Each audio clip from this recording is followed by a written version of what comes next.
The saga extended way into this year, at the start of April in fact, when the Clan movie review was uploaded. And with this marathon for this year, I want to make amends. Hereby, I solemnly swear that there will only be 3 videos in this saga uploaded in their respective months. I mean, I hope.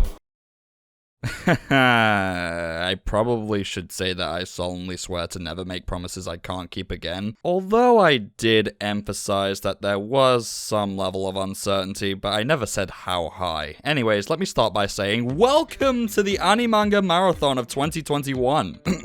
Okay. So I've been thinking long and hard about what to do for this marathon because there was quite a few candidates that I would have wanted to talk about. I have made reviews on quite a few pieces of work this year and I would have wanted to really discuss quite a few of them. Either briefly or in detail, doesn't matter which. Like I would have wanted to get into A Silent Voice and what it means personally to me. I would have wanted to discuss something like Your Name and how it ultimately left me disappointed. Eesh, that would have been a hot one to most. I also would have wanted to discuss something like Wonder Egg Priority and how it ultimately left me disappointed. Wait, haven't I said that already? Or, you know, ditch the entire marathon idea and talk about the PS5. And the games I got with it. For a video. In 60 Hz because it's on the other monitor. Yeah. There were quite a few candidates to choose from for this marathon, like I had said, but in 2021, the stars just aligned for me and for others that were invested in works from a specific Japanese studio, which makes visual novels that make you want to weep like an infant. Firstly, what particular Japanese studio are you talking about? Well, none other than Key. What's Key? It's a thing that you unlock doors with. And this door leads to a visual novel studio founded in 1998 after their previous outing. Tactics released Moon and One, and later had some of their staff leave to pursue other things. Key was then formed and brought to the visual arts president Takahiro Baba by the art director for Key, Itaro Hinoe. Baba gave the developers their freedom to create whatever they pleased, and thus they had all transferred to visual arts to develop their own stories with their own creative freedom. Key ever since has been responsible for making multitude of stories, including, believe it or not, Clannad. That's right, whether it be diverse stories that involve multiple routes or different characters, kinetic linear novels that have no options or side effects, and only feature more often than not a single character, sad and emotional stories, and much, much more. Alright, now that covers the who, but not the why. Why are we talking about them today? So basically in April, we received word from Key that a chibi-style anime from them was being made and it featured Clannad characters, so immediately I creamed. Said chibi-style anime, much of the likes of say Isekai Quartet, was first teased by Key on March 31st or April 1st for Japan as a sort of April Fool's prank. And to be honest, that's all we thought it was, so my dreams were crunched like Cloverworks staff. That wasn't until later that month when it appeared again. Kagi freaking Nado, coming out in October. It was a double prank. It was real, so I creamed again. For those unaware, Kagi Nado is essentially what I had just said. A chibi-style anime much in the same realm as Isekai Quartet, where in this case, instead of it featuring isekai characters from Konosuba, Overlord, etc., Sunahara is a king.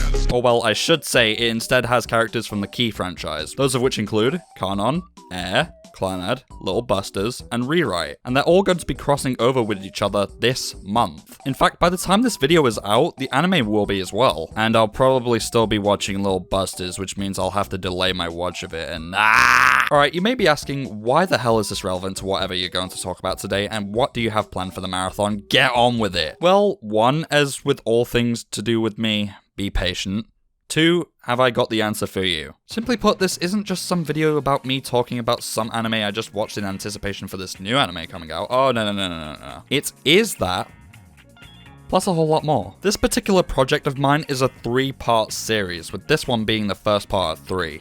This 3-part series will be discussing the Key seasonal trilogy, which will cover the seasonal works, Air, Kanon, and Clannad in that order, which definitely gives me an excuse to make another Clannad video, which isn't the movie. Although, this task is a big one and daunting at that. If only there was someone out there with extensive knowledge on this topic. Bing, bing, bang! Did I hear someone say, Key? Jesus Christ, IRS, go away! Wait, is that Manpig? It is indeed Manpig, an anime and visual novel consumer, the robot girl enjoyer, and of course, an extremely diehard fan of certain franchises including Key. I heard that you were making a marathon video, so I've just decided to barge in. Well, 1, screw you for destroying my wall. 2, videos don't have walls, so I'm kidding. You're good. And 3, that's perfect. For those who don't know, ManPig's another anime and visual novel YouTuber who makes his own content too. That's right.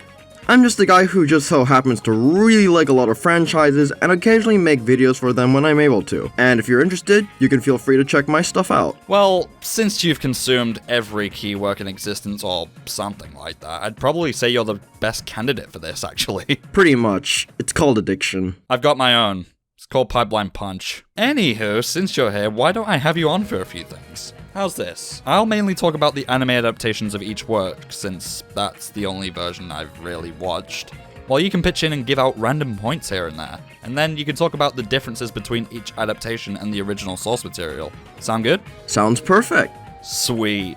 Well, now I know I'm in good hands, since like we said, ManPig is addicted to all things key. And he has actually made an entire introduction guide to every key work out there, and the first video to that can be found in the description, and the iCard and the pinned comment down below. There buddy, you got your plug. Indeed I have.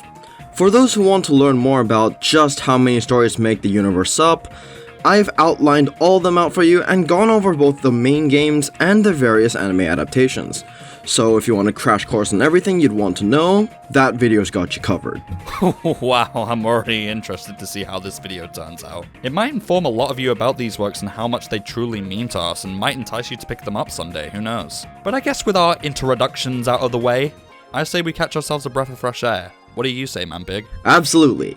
Let's make this showy. Right, let's do this.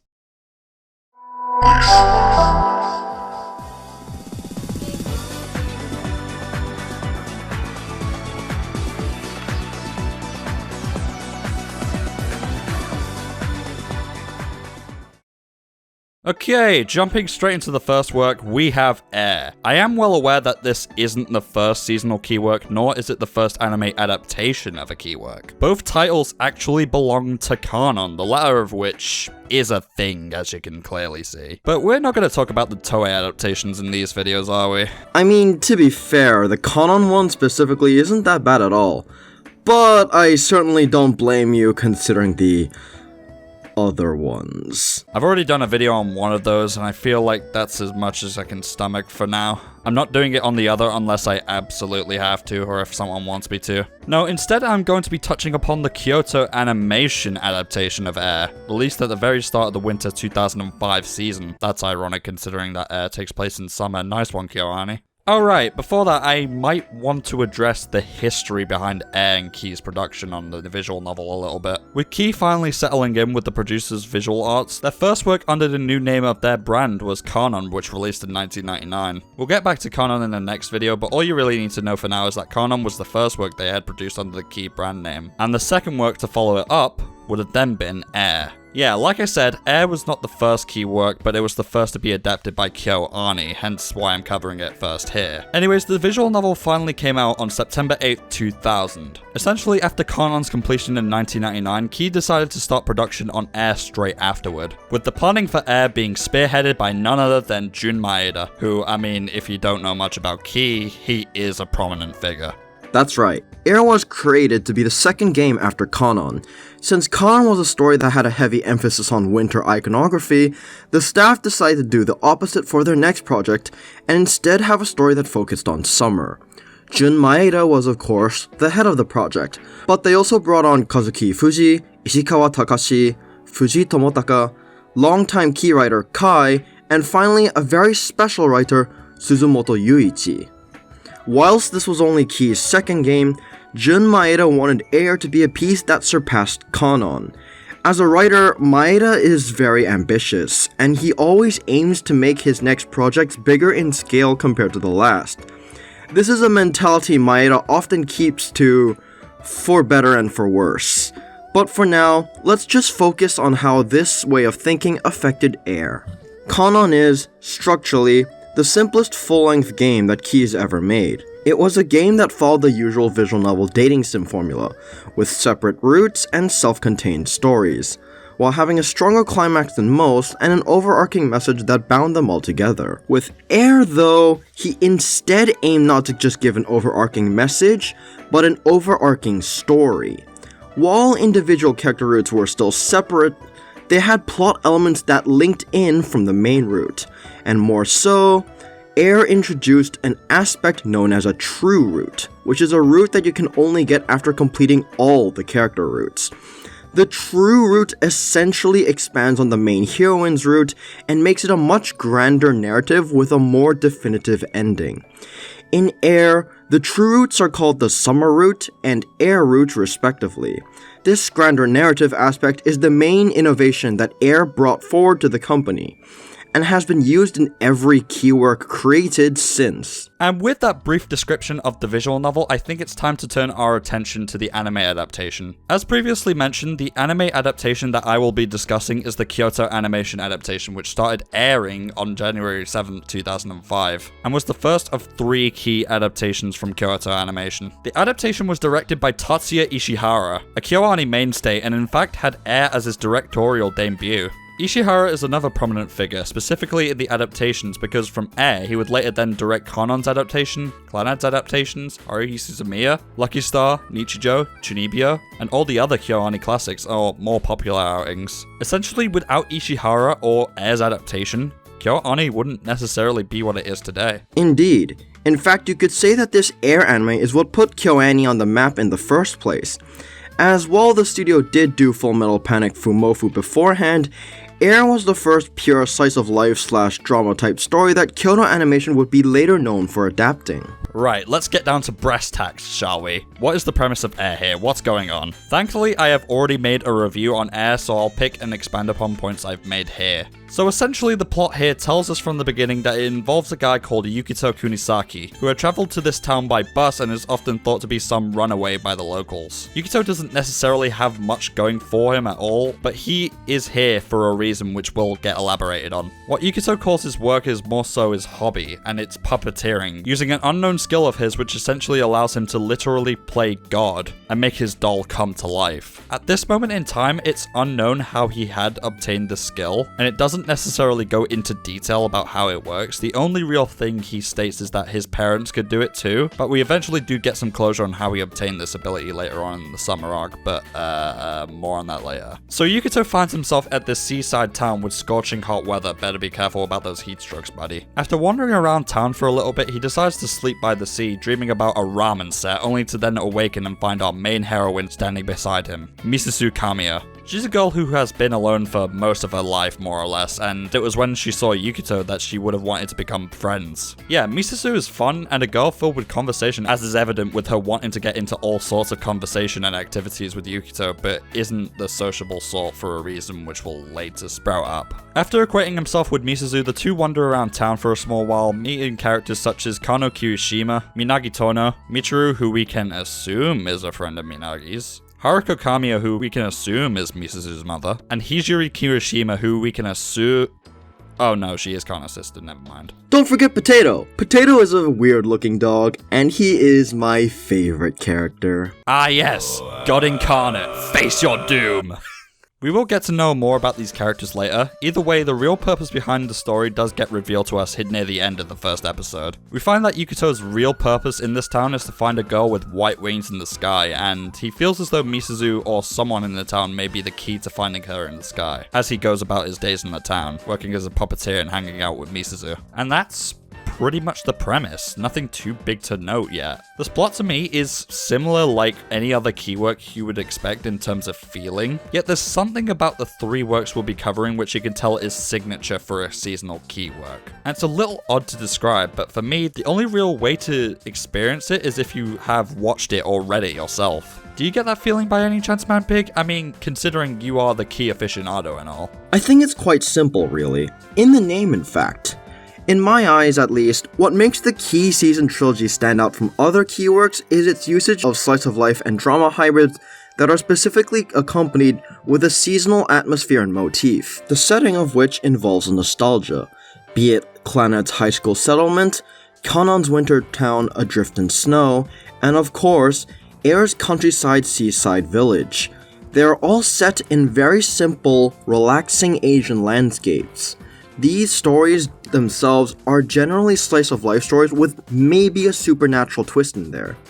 but the settings themselves are made to evidently feel more grounded and realistic, yet also relaxing at the same time. So in that sense, I guess it's surreal yet comforting, odd events but calming atmosphere and setting. It's like a really good, well-executed juxtaposition, which I think the writers nailed in the seasonal works. Alright, back on track. The first episode was nothing too major, nothing much to really get into first. Kano was the same, and Clannad may be a tiny bit different near the end of its first episode, but let's not rush ourselves. The main point I'm trying to get across is that the key works, whether it's an anime or a visual novel, I feel as though you do need to invest time into it and envelop yourself in its story, its characters, and its arcs to get the ultimate payoff at the end. But I mean, that could go for any series really, it's not just the key. Either way, I think I essentially tackled the rundown of the plot. How about we talk about presentation here, huh? I personally think for capturing the essence and the quality of the visual novel, its set pieces and its sprites, KyoAni did a good job and doubled down in terms of presentation. I mean, for the start of 2005, this does look like some good stuff here. I watched the Blu-ray quality version that was in 720p and it does what it needs to in terms of visuals. I do get some glimpses of pixelation around the outlines of characters, but keep in mind, Air probably wasn't initially made for Blu-ray quality or upscaling to 720p or widescreen at that period in time. And the fact that this was all still new wave of animation around the mid-2000s, like I had said in my Code Geass video, I would want to assume that KyoAni was still all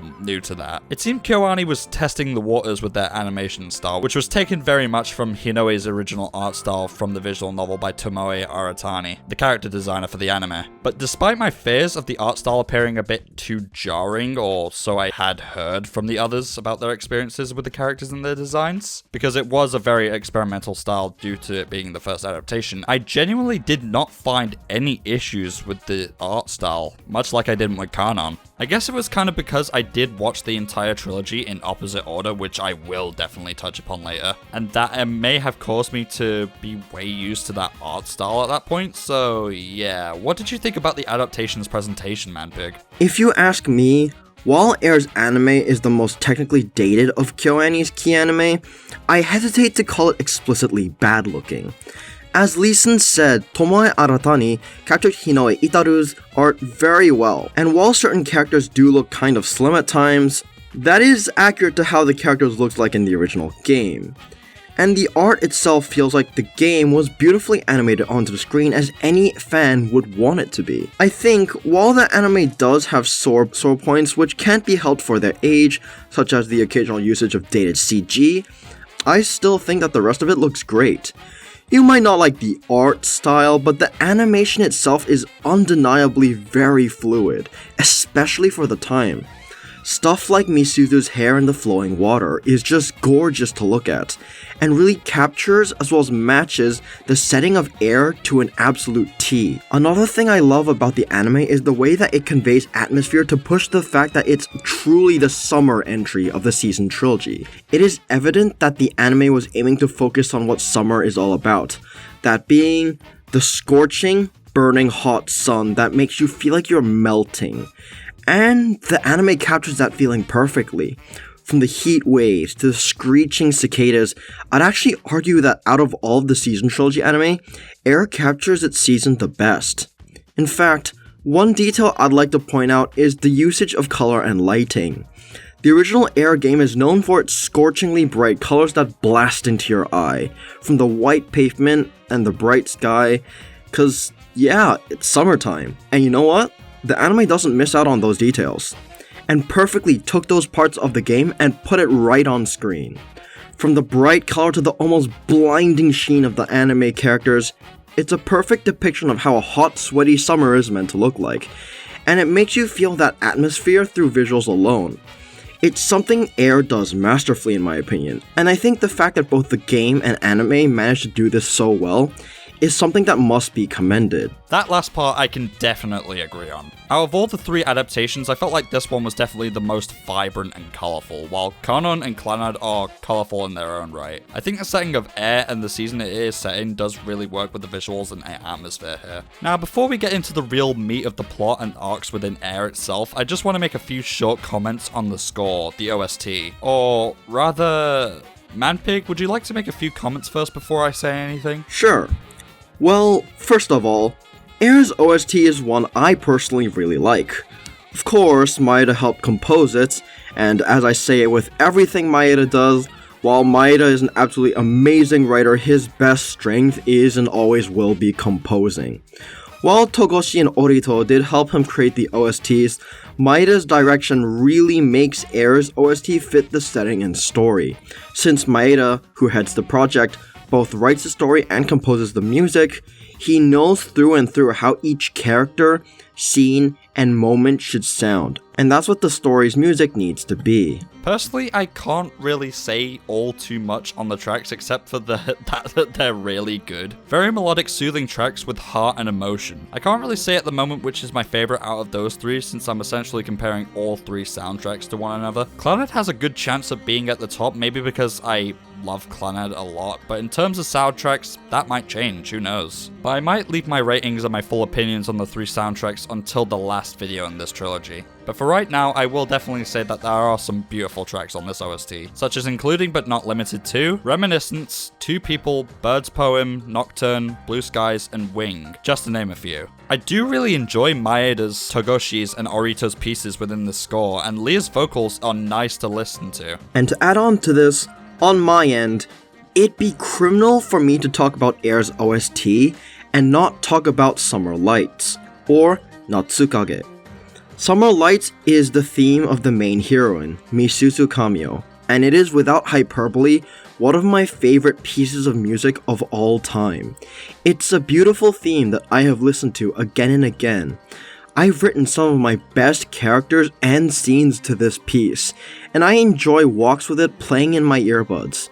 It is without a doubt a masterpiece of a song in my opinion. I also want to mention that the singer of Air's vocal tracks, Leah, debuted with Air, and since has sort of become Key's iconic singer. I bring this to attention cause Leah sung for this OST at 15 years of age. Yeah, this song was sung with her 15-year-old voice. It's insanity. God damn! It's crazy to think that a person of this age has a performance this great in those tracks. It's just bliss on the ears. With our little analysis of Air's premise, production, and score out of the way, I now want to talk about the arcs and the overall plot of this anime, of which there are very few considering there are only 3 heroines. Plus the fact that Air is a considerably short anime, only consisting of 14 episodes. The spoiler wall is up, let us go. There is our introduction arc, which only lasts about 1 to 2 episodes max, where we get used to our setting, characters, the usual stuff. World building. Nothing much to be said, other than it's the standard for Key seasonal work adaptations, which you will come to find out in Kano and Clannad as well. I guess I have neglected to talk a little bit more about Yukito, since he is our main character for the first 7 episodes. Out of the 3 main characters, being Yukito Kunisaki, Yuichi Aizawa, and Tomoyo Okazaki, Yukito, I feel, probably is one of the goofiest out of the bunch, and this is considering the antics that he gets up to within the first episode, and even some instances later on, like... Yeah. Ah, look, instead of going back to monkey, he reverted to kut. But when I say goofy, I mean the lovable, naive kind of goofy, but at the same time, paradoxically, I get the feeling he's also probably one of the more serious and skeptical kinds of characters. Yeah, I don't know, Manpig, what do you think? I'd agree so, but Yukito is actually a talking point.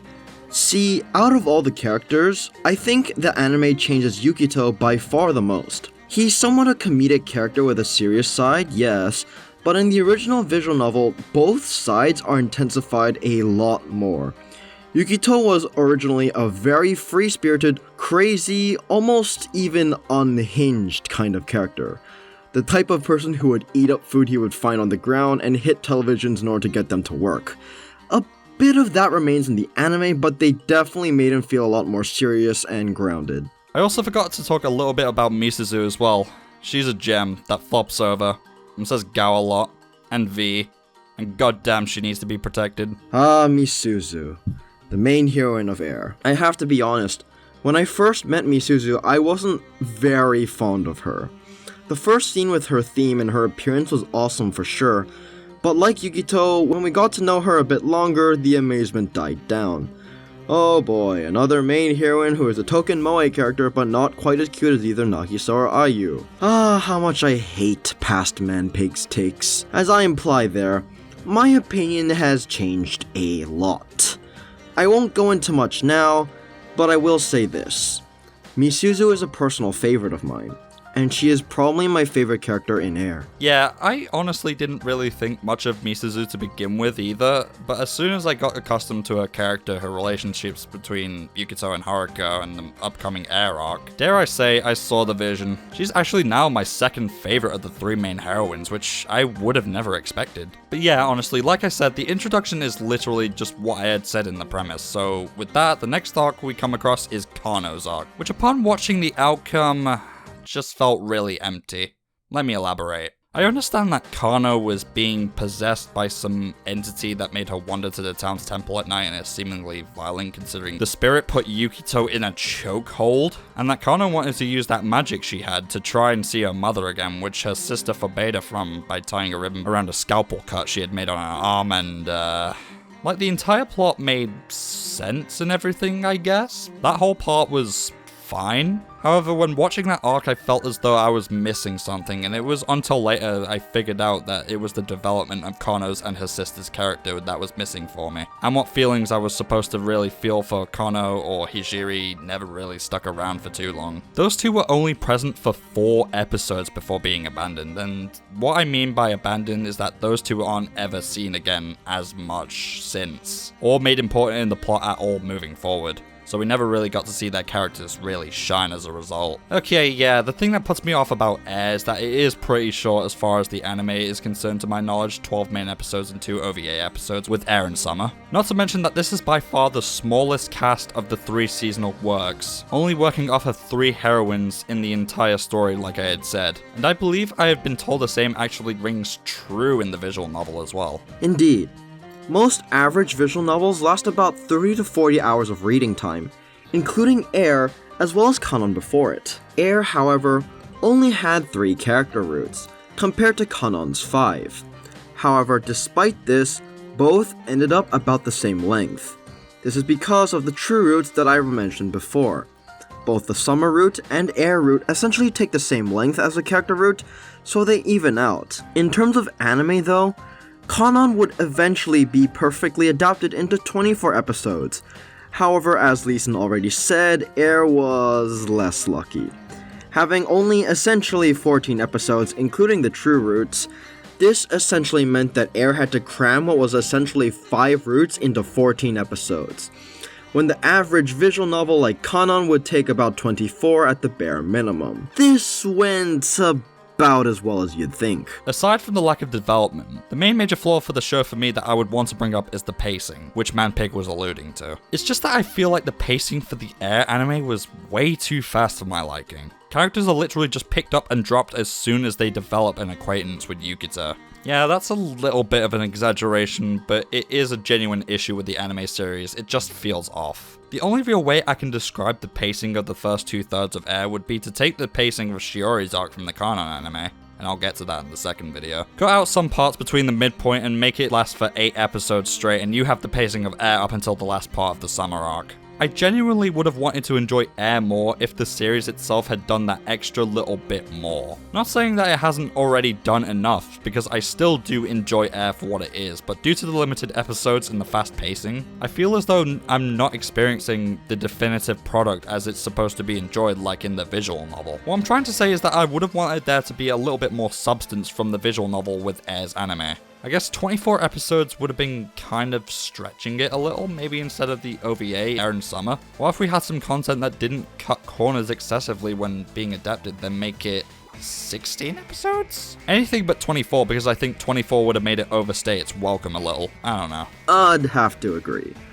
Unfortunately, even in the original game, Kano's route is already generally regarded as the weakest one. It has a lot of unexplained plot threads, an entire side story with the mother and the feather that feels really detached to what happens in the true route, and dare I say, almost feels kind of pointless. One could argue it's because of the writer, Ishikawa Takashi, as Kano's route was the only thing that they've written. ever, even before and after leaving the company in the middle of Air's release. But while I say all of this about Kano's route in the game, the anime is even worse. In order to fit Air into a 12-episode runtime, about half of the actual route's content was cut out, namely the slice-of-life character building moments that made you care for and appreciate the company of Kano and Hijiri. Which was a big problem, because, as Lee Sin said, it does no favors in making the viewer care for either character. It's just a shame, really. Either way, the arc after Kano's was Minagi's, which did fare a lot better. The emotional beats between Minagi and Michiru worked wonders for this arc, and I feel as though we did have a stronger bond with those two characters. I feel as though 5 to 6 episodes are enough, and that's usually how long it takes in a series like Kanon or Clannad, so it's clear that KyoAni did rectify the whole character building issue here. Kind of. The only reason Michiru existed was because everyone there believed that Michiru was a real girl, but was actually a long-past younger sister of Minagi's, which she and everyone else around her insisted was real. But when she had to go, she convinced everyone that her leaving was a happy memory and to smile when they had to say goodbye, reinforcing a message back to our audience. In painful circumstances, stay strong and try your best. In this case, try your best to retain happy memories of Michiru. Minagi's arc in the original game is the longest of the Air character routes, since some would argue that it ends multiple times. And for some, that is the biggest issue. That being said, I thought Minagi's route was pretty strong, and not gonna lie, in my opinion, that holds true to the anime as well. I guess since Minagi's route was long to begin with, the pointless cut content helped it translate better to anime similar to the Clannad anime. Either way, my stance on the Minagi route in the anime is pretty much the same. Hell, I actually think out of all the 3 character routes, Minagi's transitioned best into anime format. The quick pacing felt less evident here, and while I didn't like Michiru at first, Ki does what Ki does best, and eventually gets you to ultimately cherish the character that you never thought you would've. After Minagi's arc, we get an episode with Yukito and Misuzu finally figuring out the problem with her disease. Her disease is somewhat linked to the winged being, who we now know is Kana from the summer arc, and if you were to try and make friends with Misuzu, she begins to lose her memory and her ability to walk. She will claim that her wings hurt despite not having any visible. After Misuzu's last dream, she will die soon afterward alongside the person she was trying to make friends with. Yukito at first didn't want to take that risk of killing both himself and Misuzu, so he left. But after some second thought, he wanted to try and be by Misuzu's side by any means necessary. A wish is granted and Yukito seemingly disappears, and that's technically the last we see of him chronologically in the story. It is here that the summer arc begins to take place between episode 8 and 9, and also includes the Air and Summer OVA, which is a sort of retelling and extended version of events from episode 8. This arc involves brand new characters Ryuya, a guard for Kana's temple, Kana the winged being, as hinted at through the series, and Uraha as they escape from her temple to go see Yaobikuni, Kana's mother. This is carried out, and through years of battling with soldiers and armies, Yaobikuni is tainted, and she didn't want either Ryuya or Kana to touch her because touching her would then lead to the person receiving her curse. Near death though, Kana could not resist as it was her mother and hugged her before her ultimate demise, and Ryuya had touched her body to dispose of arrows that she had been shot with. This led to the two receiving the curse. Kana disappeared into the night sky and has not returned for 1,000 years, hence the 1000th summer subtitle you would see in the OP. And Ryuya was set to perish a year from them, with the only solution for bearing his will being that he would conceive a child with Uraha and the chain would continue for generations until someone would eventually free Kana from her prison in the sky. It is now evident that this links back to Yukito and Misuzu, in that Misuzu experiences the same pain and dreams that Kana does, and that Yukito now bears both the will of Ryuya but also the same puppeteering skills that Uraha had learned with the monks. If I'm being honest, this story was hinted at from the beginning and it does link well to the main story here, but the story in and of itself came as a bit of a departure from what I had been used to in the main series, I thought. It's definitely not a bad arc by any stretch of the imagination, and that is not what I'm suggesting at all. I don't hate this here, but it just feels a little bit tacked on in my opinion, especially the OVA, and it was the OVA that really made it overstay its welcome. In addition to that, I didn't really get much emotional value or sympathy for the characters except for maybe Kana, I guess. I would have expected more from development and placement if it weren't for the pacing of this series. The summer arc is definitely foreshadowed a lot less in the anime, but I think that was an inevitable shift that was going to happen thanks to the change in medium. In the original story chapter, the game makes it obvious that summer is a separate story since it's literally a different menu option. However, in a linear medium like anime, that's just not going to gel well. That being said, I personally love the summer arc. The summer arc is written by a writer known as Suzumoto Yuichi, who is known for his visual novels such as Snow, the Utawarurumo no Mask sequels, and Planetarian. He has a very unique touch when it comes to making a rural medieval setting, and the summer arc is one example of that. I definitely think one of the weaknesses that the summer arc has in anime format is that the original lasts 2 episodes. For a story that introduces an entirely new cast, this isn't good. The story suffers. I think the OVAs do a slightly better job at making you care, however, it's still not as fluent as how the original game did it, which in my opinion really made me care for the trio of characters in the story, to the point where I cried for all 3 of them during the final stretch despite already knowing their fates. But next up from episode 10 to 12 is the final arc of Air, where I feel like this anime really does shine. If you haven't skipped because of spoilers yet, please do for this using the chapters below. Episode 10, it's mostly a retelling of events from the perspective of Yukito as Sora the Crow, which was the wish that would let him be by Misuzu's side. This episode is where we get information from Haruko about how she truly feels about Misuzu and that she really wants to be as close to her as possible, like the parent she should have been. Episode 11 then shifts perspective from Sora to Haruko, with her wanting to actually fulfill the role that she wanted to so badly and trying to have fun with Misuzu. Sadly, the curse inside of Misuzu is worsening by doing this, eventually leading to her losing her memory of everything including Haruko. It's here where Misuzu's father witnesses what Haruko is doing and wants to stop it by taking Misuzu back from Haruko. She's given 3 days, but even after that, Misuzu wants to stay with Haruko and her father has no complaints in the end. Episode 12 ends things off with Haruko and Misuzu wanting to go to the summer festival with each other, which is cancelled due to the weather. It's here that Haruko is wanting to do anything she can to make Misuzu happy, and this episode reinforces not 1, but 2 messages strongly. In fact, this whole arc does that now that I think about it. It's about time we share the messages of this work. These are the messages me and Manpig think are important to air. 1. Family isn't those who brought you into the world. Rather, it's those around you who love and care about you. Similar to Clannad's with the family aspect actually. 2. You might not avoid pain, and you might tread towards sadness, but it's all about trying your best with 0 regrets of your choices, and that you can be strong, that you can smile. Words of encouragement to our audience, and these are definitely shown clearly in the final arc of Air, the Air arc, with Misuzu and Haruko trying their best to build their mother-daughter bond with one another. Messages to the audience can be meaningful and resonant to that person if they are struggling themselves and need motivation, and that is an aspect of the writing within key works that I can admire. The final part of this episode is the one that had me on the verge of tears. Misuzu was hiding the pain she had felt until the very last moment with Haruko, still with a smile on her face. And then she fell into Haruko's arms for the first time, with her passing away afterward. Both messages are expressed beautifully in this episode. Goal! And this arc has almost perfect emotional beats and structure, while not all too great with the execution of events, especially with the series and its pacing issues. I still think that this is a really strong arc that manages to push Air to be a series that I enjoyed and liked throughout. And since it was the predecessor to future adaptations that would top this, I feel like the outcome speaks for itself. 10 out of 10 episode right here. The story ends vaguely, with what I assume to be the next reincarnation of Kana and Ryuya's next descendant walking to the end of the beach with, I assume, no more curse, as Yukito is ultimately able to free Kana's soul during Misuzu's route. The Air arc is what really makes Air as strong of a story as it is, and I'd argue it works great in either medium here. If you haven't noticed, Air makes a great focus on Misuzu and Kana's destiny, their fated outcome. It's foreshadowed greatly in the series.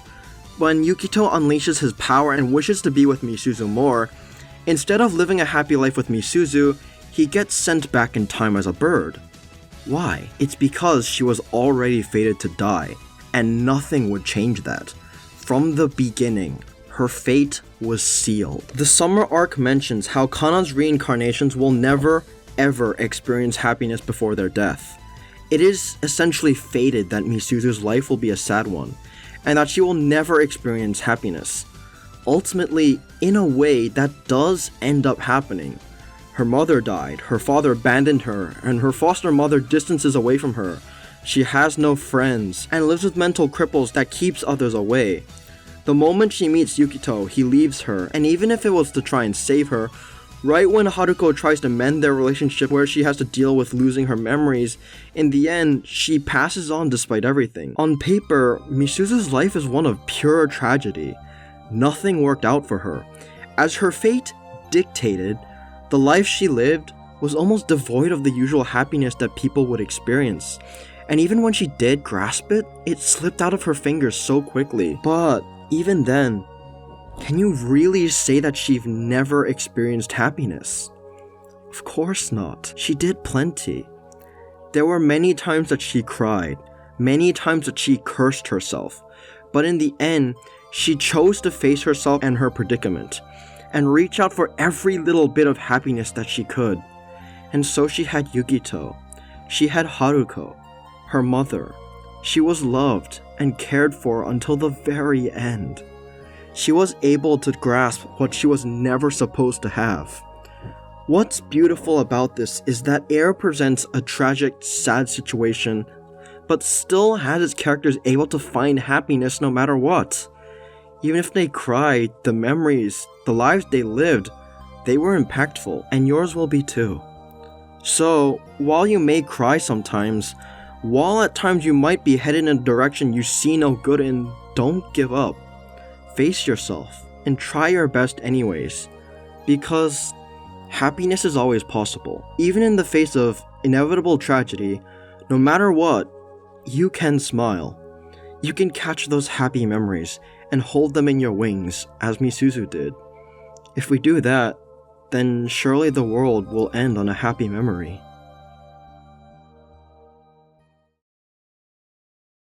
Alright, and that would be the entire plot of Air summarized. Let me see here. Premise, production, score, overall plot. That's usually how I do.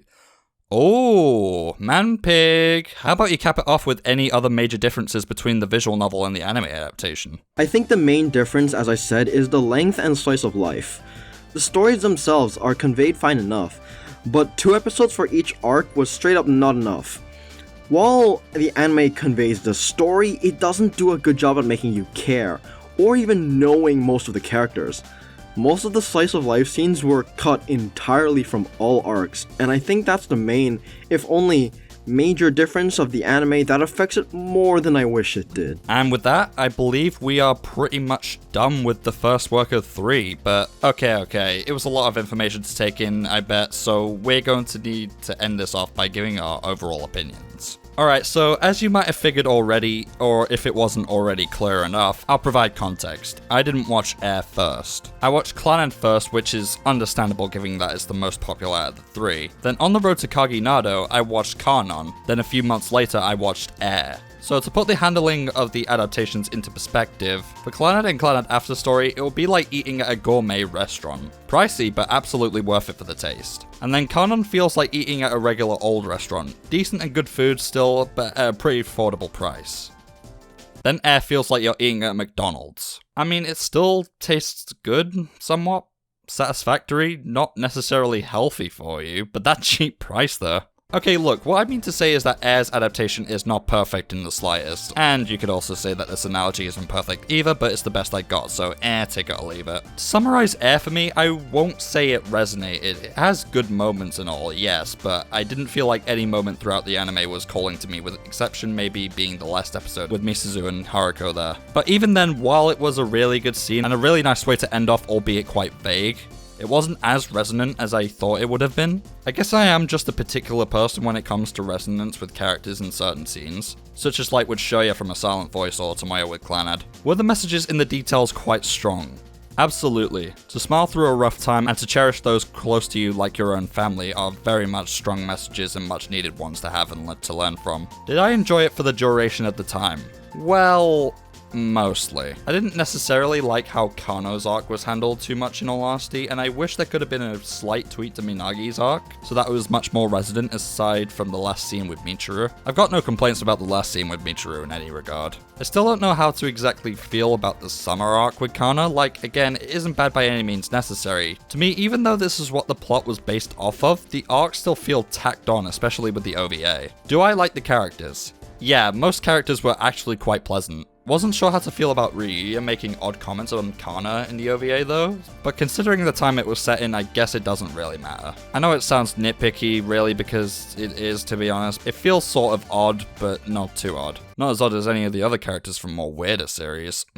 Luca, Dino, Shizuku. In conclusion, I think Air is a solid slice-of-life drama supernatural anime in its own right, and a decent one to start on if you would like to get into key works. In terms of an adaptation though, unless something like, let's say, Clannad or Kanon, I feel as though if I were to experience Air again, I would want to read the visual novel. Mainly because I feel as though I was missing quite a bit from watching the anime. That combined with the pacing issues that I had already experienced culminates to me assuming that the adaptation is somewhat inferior to the original product in more ways than one. Though I can't really blame KyoAni for this, it was one of their first adaptations of a key work. Even with the issues, it was still a solid enough watch that I enjoyed it by the end either way. I personally consider the Air anime the weakest out of the 3 season work adaptations, but it still more or less does have an influence on me. I mean, hell, I still hear Tori No Uta in my head sometimes. The effectiveness is there. Because of that reason, it only made sense to give Air my special 2-factor rating of collective 7 personal 6 for me. I did say personal 7 in the initial review, but I adjusted the score to better suit how I felt overall. The Air and Summer OVA gets a 6 as well for the sole reason that I wasn't really too sure what to make of the summer arc and its placement, but the anime makes it to a 6, which honestly, I still feel happy about because that means I still do like Air for what it is. I know it still has flaws and shortcomings, but there's no denying the effectiveness even as an anime adaptation, and I still enjoy it regardless.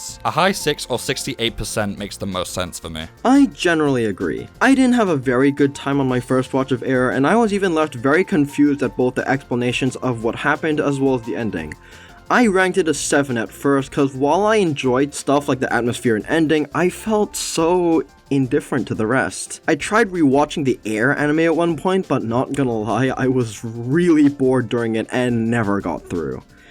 In comparison, I consider the original visual novel a high 9. Compared to the anime, it has almost none of the issues, and the extra time it takes to make you care for its characters, clarify the world, and make you understand what was going on does so much for me. It's not perfect, and some bits hold it down from that perfect score, but I still consider the Air visual novel to be one of Key's best works, and can easily see why many consider it their favorite entry in the entire library. And well, there you go. First work of 3, and it's a decent one for sure, and it still is a treasured work of both Key and KyoAni as well. Yeah, despite it being the inferior version of the story, it was still the shift that KyoAni made to make the more dramatic, heartwarming, and beautiful works they would be known for adapting since. Air in that sense is definitely treasured, as we wouldn't have so many great stories and works of art since in anime form. I definitely think that the Air anime is an important show. It made the mistakes that KyoAni needed to make so that they would later refine their craft and make such amazing adaptations such as Kanon and Clannad. While I do think the original game is the superior version, I do think this anime is a worthwhile entry to Key, and is worth watching for fans of the Air game that want to see the story animated, or people who are interested in trying out Air in spite of the anime's issues. And with that, we must bid you farewell. But just know we are not done. That's 1 video down in our belt, and there are 2 to go. The next work we'll be covering in video number 2 is Kanon, the predecessor to Air as far as the original source material is concerned, but the successor in terms of adaptation. So a few things before we actually leave. Subscribe, hit the bell, and like to get this on the YouTube algorithm to support me. Shout out to Man X4 for featuring on the series. He is very talented and a great individual. Go check out his stuff. And yeah, see you in video 2 of the Key Season Work Retrospective. See ya!